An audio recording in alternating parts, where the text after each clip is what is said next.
imame sawasawa na inavyotakiwa. Njia utakatifu hawapiti wa pesa. Lazima tuilazimishe miili yetu impende Mungu.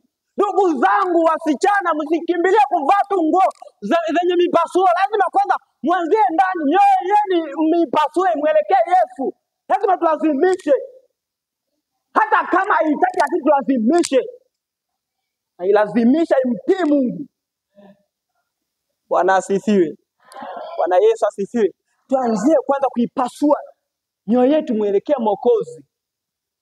Maana itakuwa ina maana. Pendeni mbinguni, pendeni mbinguni, lakini wakati sisi wenyewe hatuendi.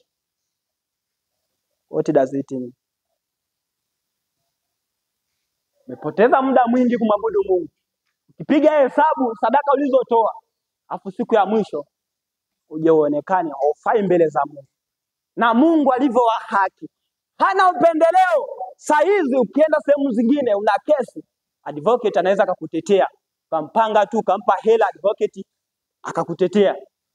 Lakini kwa Mungu ulikuwa mzembe, hakuna advocate wa kukutetea.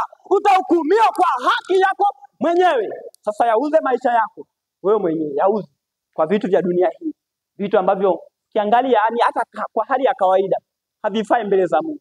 Yauze maisha yako kwa ulevi, yauze kwa uzinzi, yauze. Wengine sijui mmelogwa na watu gani mpaka mimi nashindwa kuelewa. Watu wa Mungu ukiangalia hivi ni foleni hivi, umetogoza fulani na una matarajio kumuona Mungu. Mbingu ya nani ya wazembe wa namna hii? Hawaendi wazembe. Unasema kwamba hakuna kinyonge kitakachoingia mbinguni. Anaposema kwamba kinyonge, hakuna yule mnyonge wa kiroho. Mungu azoeleki, lazima tuwe na heshima na kumwabudu Mungu. Kumwabudu jinsi unavyotaka wewe. Hivi mbingu ni ya Morogoro au ni Tabata, Kariakoo, Mwenge, Ubungo? Ingekuwa ni hiyo, mbona kila mtu angeenda kule? Nataka kwenda Dar es Salaam, unaweza kupita njia yoyote. Pita huku, Iringa, Njombe, Chalinze huko unafika. Nataka kwenda wapi, unapita hivi, panda ndege unapita hivi. Lakini kwa Mwokozi anasema yeye ni njia ya uzima. Ukimfuata yeye hautapotea kamwe. Njia kuu ya utakatifu ndio inayowafaa wale wasafirio, hata kama anakutafsiri vibaya. Lakini njia inasema kwamba ni njia ya watakatifu tu. Sasa jifanye muelewa.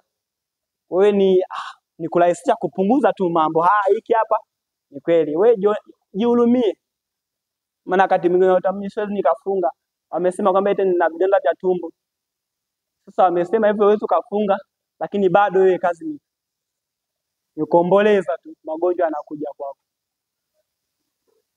Mungu wetu yeye ni mwenye huruma.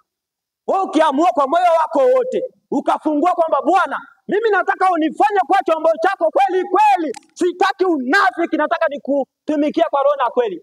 Atakuwa wako. Atakuongoza. Atakuwa ni baba yako. Ukiakana mambo ya dunia hii, mambo ambayo hayaeleweki, mambo ambayo wewe unaona ni kama ndo fashion, mambo ambayo wewe unaona kama ni ujanja, lakini kwa Mungu kumbe ni ushamba. Hujajua.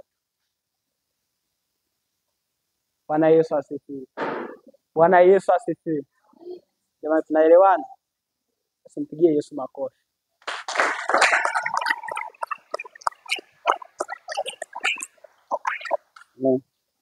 Soma kitabu cha Misali sura ya 1 mstari wa 10.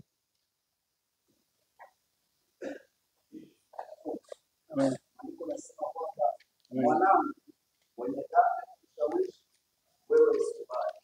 Amen. Soma na Misali 28 mstari wa 13.